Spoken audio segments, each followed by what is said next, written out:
नमस्कार दोस्तों, मैं हूं गुमनाम और आप सुन रहे हैं हॉरर कहानी, वो भी मेरी जुबानी। दोस्तों, आज की कहानी ट्रक ड्राइवर की है जिनका नाम है जगत प्रसाद यादव।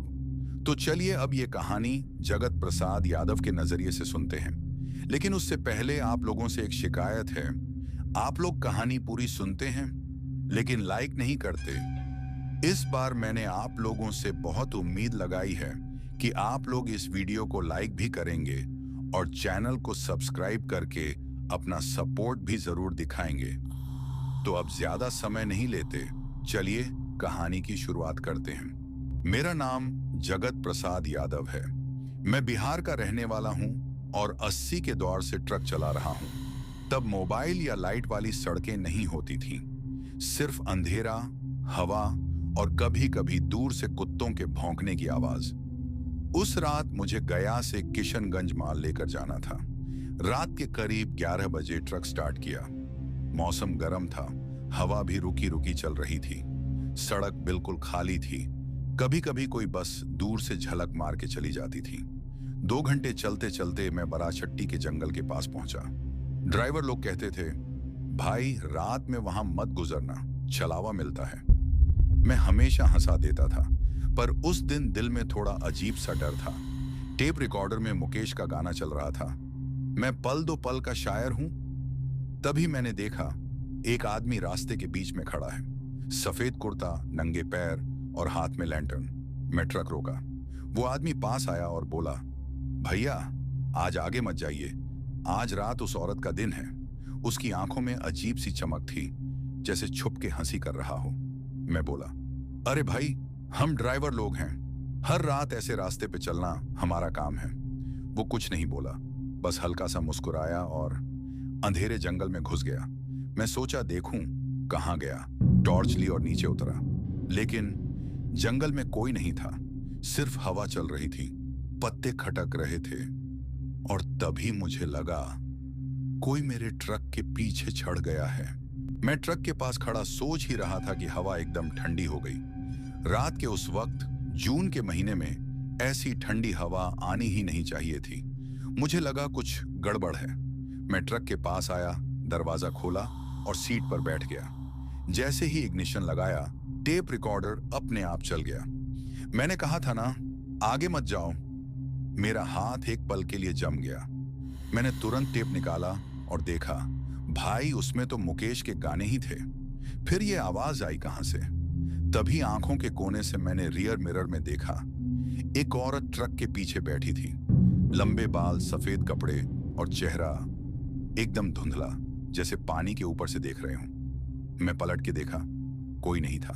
फिर दोबारा मिरर में देखा, थी, साफ साफ बैठी थी, बस हल्का सा झूल रही थी, जैसे हवा में लहरा रही हो। मुझे लगा मैं पागल हो गया हूं। मैंने ट्रक बंद किया, नीचे उतरकर पीछे गया, पर ट्रक के पीछे कुछ नहीं था, सिर्फ मिट्टी और हवा। वापस सीट पर आया, पर दिल जोर जोर से धड़क रहा था। मैंने ट्रक स्टार्ट किया और धीरे धीरे आगे बढ़ा। जितना आगे जा रहा था, हवा और ठंडी होती जा रही थी। और एक अजीब बात, ट्रक का स्पीडोमीटर अपने आप बढ़ रहा था। मैंने ब्रेक दबाया, पर ट्रक रुक ही नहीं रहा था, जैसे कोई और चला रहा हो। जब ट्रक रुक गया, मुझे समझ नहीं आया मैं बेहोश कब हुआ।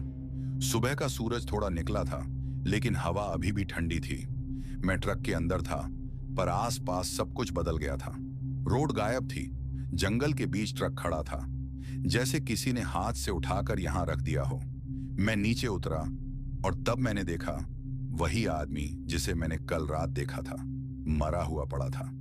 उसका चेहरा टेढ़ा, आंखें खुली और हाथ में वही लैंटर्न था। मेरे पैर जम गए। मैं सोचता रहा, यह कैसे हो सकता है? कल रात तो यह जिंदा था, मेरे ट्रक के सामने बात भी की थी। तभी एक और अजीब बात, उसके कपड़ों पर मेरे ट्रक के टायर के निशान थे। मुझे लगा मैंने इसे कुचल दिया क्या, पर मुझे तो कुछ महसूस ही नहीं हुआ था। मैं डर के मारे पीछे हटने लगा और उसी वक्त जंगल में से एक आवाज आई, जगत, तू भी तो चलावा बन गया है। मैं पलट के देखा और मुझे अपना ही चेहरा सामने खड़ा दिखाई दिया। वही कपड़े, वही फेस, पर आंखें पूरी काली। मैं समझ गया, कल रात जिस आदमी से मिला था वह मैं खुद था, और जिसे मैंने ट्रक से कुचल दिया वह मेरा पुराना एक्सीडेंट में मरा हुआ दोस्त माधव था, जिसका मौत भी इसी रोड पर हुई थी। तब मुझे सब याद आया। 3 साल पहले मैंने इसी जंगल में ट्रक पलटा दिया था, और तभी से हर ड्राइवर बोलता था, रात में NH 31 पर जगत का चलावा मिलता है। मैं चीखा, पर आवाज नहीं निकली। मिरर में देखा, ट्रक में कोई नहीं था, और फिर हवा तेज हुई और मैं गायब हो गया। उस दिन के बाद से बारात चट्टी के रास्ते पर रात में लोग कहते हैं, अगर कोई ट्रक ड्राइवर को मुकेश के गाने के साथ चलते देखे तो रुकना नहीं, क्योंकि वह जगत का चलावा होता है। मुझे लगा मैं हवा में उड़ गया हूं, लेकिन जब आंख खुली तो मैंने देखा मैं एक दूसरे ट्रक के अंदर पड़ा हूं। ट्रक हिल रहा था जैसे चल रहा हो। किसी ने हिला के बोला, भैया उठ जाइए, ट्रक में डिलीवरी का सामान रख दिया गया है। मालिक बोल रहे हैं निकालना है, यूपी के गांव तक माल पहुंचाना है। मैं झट से उठा, पर रुक गया। मेरे हाथ, मेरे पैर, मेरा चेहरा, सब कुछ अलग था, जैसे मैं कोई और आदमी बन गया हूं। मैं सीधा पूछा, तू कौन है और मुझे बिरजू क्यों बोल रहा है? वो लड़का हंसा, भैया क्या मजाक कर रहे हो? मैं आपका हेल्पर जगदीश हूं। हम दोनों तो 3 साल से साथ में चलते हैं। आज तो मालिक ने खास यूपी के रामपुर गांव तक कीमती माल भेजा है। मैं चुप हो गया। जगदीश, यह नाम तो मेरे पुराने दोस्त के भाई का था, पर वह तो मर गया था। मैं खिड़की में देखा, ट्रक नया था, लाल रंग का, बॉडी पर लिखा था बिरजू ट्रांसपोर्ट गया। दिल में ठंड सी लग गई। मैं समझ नहीं पा रहा था कि मैं जगत हूं या बिरजू। पर जगदीश बोला, भैया ज्यादा मत सोचिए, समय निकल रहा है, जल्दी से चलिए, नहीं तो मालिक डांटेगा। मैं चुपचाप इग्निशन लगाया। ट्रक स्टार्ट हुआ और इंजन की आवाज के साथ मेरा दिमाग फिर से गूंजने लगा, जैसे कोई कह रहा हो, जगत तू कभी बच ही नहीं गया था। मैं डर के पीछे मुड़कर देखता हूं। ट्रक के रियर मिरर में एक पल के लिए अपना पुराना चेहरा दिखाई देता है, फिर सब सामान्य।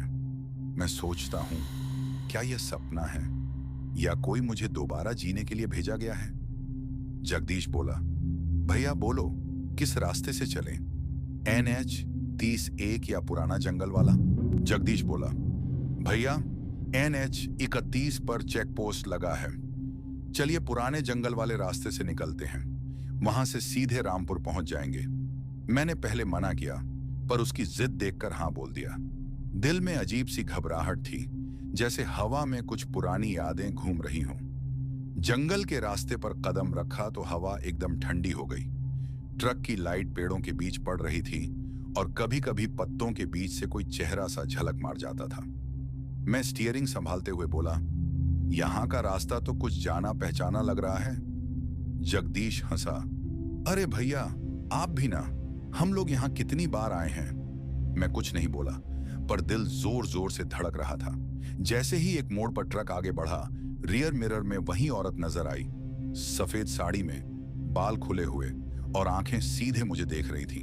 मैं झट से पलटा। ट्रक के पीछे कोई नहीं था। फिर मिरर में देखा, वो औरत अब मुस्कुराने लगी थी। मेरे हाथ से स्टीयरिंग हिल गया। ट्रक थोड़ा इधर उधर हुआ। जगदीश बोला, क्या हुआ भैया, आपको क्या दिखा? मैं चिल्ला उठा, मिरर में देखो, कोई बैठा है पीछे। वो मिरर देखता है और उसके चेहरे का रंग उड़ गया। उसने हल्की आवाज में कहा, भैया ये तो कमली दीदी लग रही हैं। मैं हैरान, कौन कमली? उसने धीरे से कहा, वही औरत जिनकी मौत यहीं जंगल में हुई थी। 3 साल पहले उनका एक्सीडेंट हुआ था आपके ट्रक के साथ। लोग कहते हैं उस रात आपके ट्रक ने उन्हें कुचल दिया था। मेरे हाथ ठंडे हो गए। तू क्या कह रहा है जगदीश? वो बोला, भैया आप याद नहीं करते? उस दिन आप जगत भैया के साथ थे, दोनों मर गए थे। बस कमली दीदी की आत्मा तब से यहीं फंसी हुई है। कहते हैं वह हर उस ड्राइवर के पीछे बैठती हैं जिन्होंने उस रास्ते पर पहली बार सफर किया हो। मेरा दिमाग गूंज गया। मिरर में देखा, औरत अब ट्रक के अंदर आ गई थी। उसका चेहरा पूरी तरह साफ दिख रहा था, आंखें खून जैसी लाल, और उसके हाथ मेरे कंधे पर थे। मैं चीखा, तू छोड़ मुझे। पर जगदीश चुप था। मैंने पलट कर देखा। ट्रक में जगदीश नहीं था, सिर्फ उसका लैंटर्न ट्रक के फ्लोर पर पड़ा था। वही लैंटर्न जो उस आदमी के हाथ में था जिसकी लाश मैंने कभी देखी थी। और तब समझ गया, यह जगह सिर्फ चलावा का नहीं बल्कि उन सब आत्माओं का रास्ता है जिन्होंने यहां मौत देखी थी, और अब मैं भी उनका हिस्सा बन चुका था। ट्रक खुद ब खुद बढ़ रहा था। मिरर में चेहरा बदलता जा रहा था, कभी जगत, कभी बिरजू, कभी कमली। और जंगल के बाहर एक बोर्ड था, सावधान, इस रास्ते से रात में गुजरना मना है। 2 महीने बाद बिहार के औरंगाबाद के एक ढाबे पर रात के 10 बजे ड्राइवर लोग चाय पी रहे थे। सभी लोग एक ही बात कर रहे थे, अरे सुना क्या, रामपुर के जंगल में एक ट्रक मिला था। अंदर कोई नहीं, बस एक पुराना कागज जिस पर लिखा था, हम सब एक ही चलावा है। कोई यकीन नहीं कर रहा था, पर कोई उस रास्ते से जाने की हिम्मत भी नहीं करता था। उसी ढाबे पर एक नया ड्राइवर बैठा था, नाम था रघुनाथ सिंह। नया ट्रक मिला था उसे, और मालिक ने कहा था, रघुनाथ, रामपुर रूट पर डिलीवरी करनी है, लेकिन सुबह निकलना। पर रघुनाथ हंसा, भाई मालिक, रात को ही निकलते हैं, सड़क खाली मिलती है, क्या भूतवा से डर लगता है? सभी ड्राइवर चुप हो गए। एक बुजुर्ग ड्राइवर बोला, बेटा, रात को मत जाना, वहां जगत, बिरजू और कमली के चलावे घूमते हैं। वह रास्ता जिंदा नहीं, वह अपने लोगों को बुलाता है। रघुनाथ हंसा, ट्रक चला के निकल गया। रात के 11 बजे उसने रामपुर जंगल रोड पर कदम रखा। अंधेरा इतना गहरा था कि ट्रक की लाइट भी हवा में घुल जा रही थी। एक पल के लिए लगा जैसे जंगल सांस ले रहा हो। टेप रिकॉर्डर चालू किया, लेकिन उसमें आवाज आई, रघुनाथ, पीछे मत देखना। उसने तुरंत बंद किया। कौन बोला यह? कोई नहीं था। ट्रक के मिरर में देखा, पीछे एक आदमी बैठा था, सफेद कुर्ता में। रघुनाथ ने ब्रेक मारा, ट्रक रुक गया। पलट के देखा, कोई नहीं। फिर मिरर में देखा, वह आदमी फिर था, और उसके बाजू में एक औरत बैठी थी, सफेद साड़ी में, कमली। उसका चेहरा आधा साफ, आधा अंधेरे में, और दोनों एक साथ मुस्कुरा रहे थे। रघुनाथ ने इग्निशन दबाया। ट्रक खुद ही फुल स्पीड में बढ़ गया। स्टीयरिंग अपने आप घूम रहा था। मिरर में अब 3 चेहरे दिख रहे थे, जगत, बिरजू और कमली। उन सभी की आवाज एक साथ गूंजी, तू भी हमारा हिस्सा बनेगा। ट्रक अंधेरे में घुस गया। पेड़ के पत्ते उल्टे घूम रहे थे, हवा में धूल का तूफान, और इंजन की आवाज जैसे इंसान चिल्ला रहा हो। रघुनाथ चिल्लाता रहा, बचाओ, कौन हो तुम लोग? पर आवाज के बीच से जगत की पुरानी आवाज सुनाई दी, जब मौत रास्ते से मिलती है तो चलावा बन जाता है। और उस पल ट्रक का हॉर्न अपने आप बजने लगा, लंबी करकती हुई आवाज जो जंगल में गूंजी। सुबह लोगों ने रामपुर जंगल में एक ट्रक देखा। उसके अंदर कोई नहीं था, बस सीट पर एक कागज पड़ा था, मैं रघुनाथ नहीं, मैं वह हूं जिसे रास्ता याद रखता है। रामनगर के लोग कहते हैं कि जब से वह ट्रक उस रात गांव के रास्ते से गुजरा था, तब से कुछ न कुछ अजीब होने लगा। सबसे पहले बिरजू नाम के ड्राइवर और उसका हेल्पर जगदीश वहां के पास वाले तालाब के कोने पर ट्रक के साथ मिले। ट्रक बंद था, पर इंजन गर्म था, और बिरजू बिल्कुल सुस्त, आंखें खुली पर जिंदा नहीं। उस दिन के बाद से लोग कहते हैं, रात के अंधेरे में जब कोई ट्रक गुजरता है तो उसके पीछे एक और ट्रक की आवाज आती है, लेकिन कोई ट्रक होता ही नहीं। कुछ लोग कहते हैं उन्होंने एक औरत को देखा है, सफेद साड़ी में, पीछे से बैठी होती है ट्रक के कैरियर पर। उसके हाथ में एक पुरानी माला और चेहरे पर जले हुए निशान। गांव के बुजुर्ग बोलते हैं, वह औरत पहले यहीं रामनगर में रहती थी। उसे लोग पिशाचनी किरण कहते थे, क्योंकि उसने अपने पति को जिंदा जला दिया था। उस दिन के बाद से जो भी ट्रक उस रास्ते से गुजरता है, या तो खुद खो जाता है या उसका ड्राइवर किसी और शरीर में जागता है। अब लोग कहते हैं कि श्राप बढ़ रहा है। गांव के मंदिर के घंटे खुद से बजने लगते हैं, और हर रात तालाब के पास से डीजल की खुशबू आती है, जैसे कोई ट्रक आइडलिंग पर खड़ा हो। एक पुराना बाबा कहते हैं, वह ट्रक अब सिर्फ लोहा नहीं, एक जिंदा आत्मा का घर है। रात का समय था, अमावस की रात। गांव के 7 से 8 लोग, हाथ में मशाल और मन में डर, रामनगर के तालाब के कोने पर पहुंचे। ट्रक वहीं था, पुरानी पीली लाइट में धीरे धीरे हिल रहा था, जैसे कोई अंदर से सांस ले रहा हो।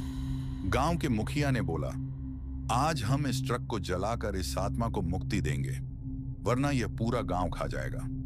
सभी लोग डीजल लेकर ट्रक के इर्द गिर्द डालने लगे। एक आदमी मशाल लेकर आगे बढ़ा, लेकिन जैसे ही मशाल ट्रक के पास गई, ट्रक का हॉर्न अपने आप बज उठा। एक इतनी तेज औरत की चीख निकली, जैसे कोई जिंदा जला दिया गया हो। मशाल वापस गिर गई और लोग देखते हैं, ट्रक के अंदर कोई बैठा है। सफेद साड़ी में एक औरत, उसका चेहरा आधा जला हुआ, आंखें पूरी तरह लाल। वह धीरे धीरे मुंह खोलकर कहती है, मैं नहीं मरना चाहती थी, पर तुम सबने मुझे जलाया था। अचानक ट्रक अपने आप स्टार्ट हो जाता है, बिना चाबी के। हेडलाइट्स जल उठती हैं और इंजन गूंजने लगता है, जैसे कोई दिल धड़क रहा हो। गांव के लोग भाग जाते हैं, लेकिन मुखिया वहीं जम जाता है। ट्रक आगे बढ़ता है और उसके हॉर्न के साथ मुखिया का नाम बार बार सुनाई देता है, श्यामलाल, श्यामलाल। सुबह होने तक ट्रक वहां नहीं था, लेकिन तालाब के पास एक नया निशान मिलता है, एक आदमी का जला हुआ जूता। तब से रामनगर में कोई भी ड्राइवर उस रास्ते से नहीं गुजरता। रात को अगर किसी को ट्रक का हॉर्न सुनाई दे, तो लोग कहते हैं, पिशाचिनी किरण फिर निकल पड़ी है अपनी अगली ड्राइवर ढूंढने। गांव से कुछ दिन के बाद एक रिपोर्टर आया, नाम अनिकेत वर्मा, पटना से। वह सिटी का एक चुस्त रिपोर्टर था। सच ढूंढने का जुनून उसके चेहरे पे लिखा रहता था। जब उसने रामपुर के ट्रक और रामनगर के डर के बारे में हेडलाइन देखी, तो उसका खून खौल उठा। यह सच है या अंधविश्वास? अनिकेत ने पहले ढाबे वालों से बात की, फिर उन बुजुर्गों से, फिर उन लोगों से जिन्होंने मशाल लेकर ट्रक को जलाने की कोशिश देखी थी। उसने पुराने पुलिस रिकॉर्ड खोले। 3 साल पुराने एक एक्सीडेंट का पेपर, एक नाम रिपीट होता, कमला देवी। लेकिन पेपर में कुछ और छुपा हुआ था, एक छोटा सा FIR, जिसमें लिखा था कि कमला को गांव वालों ने जला दिया, क्योंकि उन्होंने कह दिया था कि वह चुड़ैल पिशाचनियों है। पुलिस ने केस को मॉब वायलेंस लिख दिया था और फाइल बंद कर दी थी। अनिकेत ने एक पुरानी फोटो ढूंढी, कमला की। फोटो में वह हंसती हुई, हाथ में माला, पीछे एक ट्रक था, लेकिन फोटो के कोने में कोई छोटी सी लिखावट थी, बिरजू ट्रांसपोर्ट। उसके दिल में ठंडापन चल गया।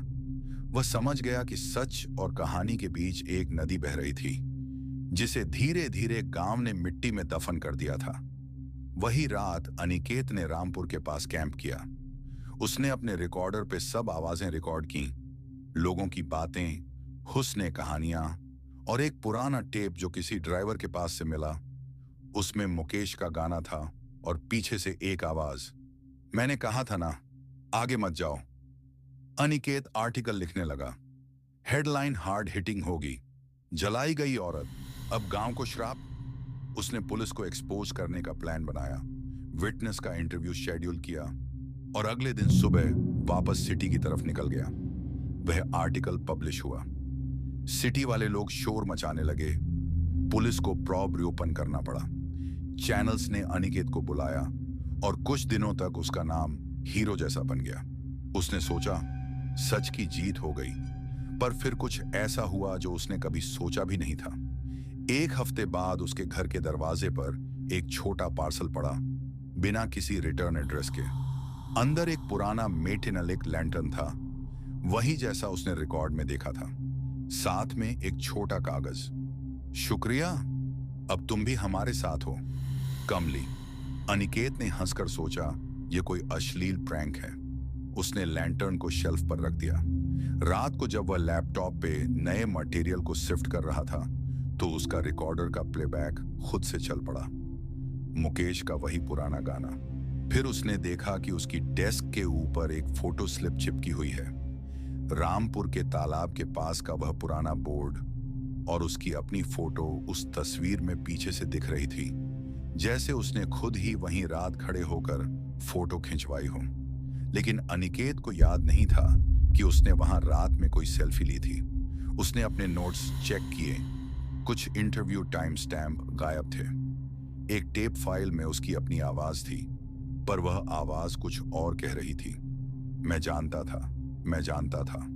जैसे कोई किसी पुराने जुर्म पे अपना इकरार दे रहा हो।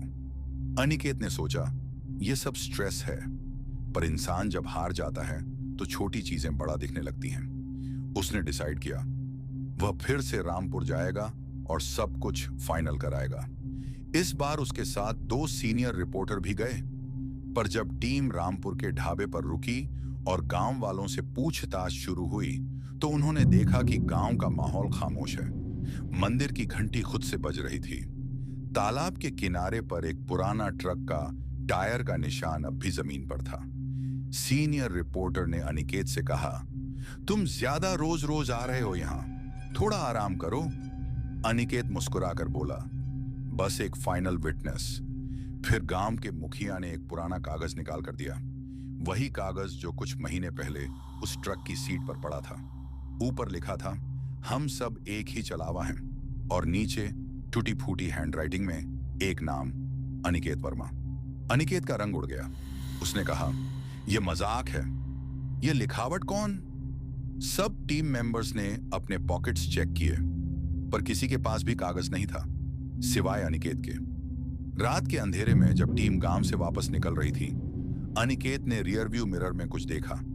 एक धुंधला सा चेहरा, सफेद साड़ी में जले हुए निशान और आंखों में लाल धूप। उसने पलटना के देखा, सीट पर कोई नहीं।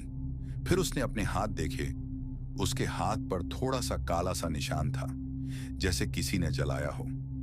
उस रात अनिकेत अपने होटल रूम में सो ही रहा था जब उसके मोबाइल पे एक टेक्स्ट आया, आपने सच को दुनिया को बताया, अब सच आपका इंतजार करेगा, सेंडर अननोन। अनिकेत ने हॉरर में आंखें खोल दी और देखा कि टेबल पे रखा रिकॉर्डर चल रहा है। प्लेबैक में मुकेश का गाना और पीछे से एक आवाज, ठंडी और धीमी, अब तुम हमारे साथ चलोगे अनिकेत। वह पल इतना इंटेंस था कि अनिकेत का दिल तेज तेज धड़कने लगा। वह उठा, बैग उठाया और भागा। गांव से निकल रहा था। ट्रक स्टार्ट हुआ, इंजन की आवाज जैसे रो रही हो। लेकिन जब उसने रिवर्स में देखा तो उसके सामने जो नजर आया ने उसकी सांसें रोक दी। रियर व्यू मिरर में उसका पुराना चेहरा नहीं, बल्कि कमली का चेहरा था, मुस्कुराती और आंखों में गहरा सा श्राप। अनिकेत ने अल्लाह का नाम लिया और तेज घुमा, लेकिन ट्रक ने अपने आप हॉर्न बजाया और उसके कान में वही पुरानी आवाज गूंजी, हम सब एक ही छलावा हैं। उसने गाड़ी और तेज चला दी, पर उस रात से उसका नाम हर एक खबर की कहानी में आ गया। सिटी में उसकी एक लास्ट कॉलम छपी, रामनगर, अंधविश्वास या खूनी हकीकत। पर उस कॉलम के नीचे कोई बायलाइन नहीं थी, बस एक खोखला सा स्पेस जहां पहले उसका नाम होता। और अब गांव वालों की जुबान पर एक नया फरेज चल पड़ा, जब सच बाहर आता है तो उसका रास्ता चलावा बन जाता है। तो दोस्तों, आज की कहानी यहीं खत्म होती है। अगर आपको ये वीडियो पसंद आया हो तो लाइक जरूर करो और चैनल को सब्सक्राइब करके बेल आइकन दबाना मत भूलना, ताकि अगली कहानी सबसे पहले आप तक पहुंचे।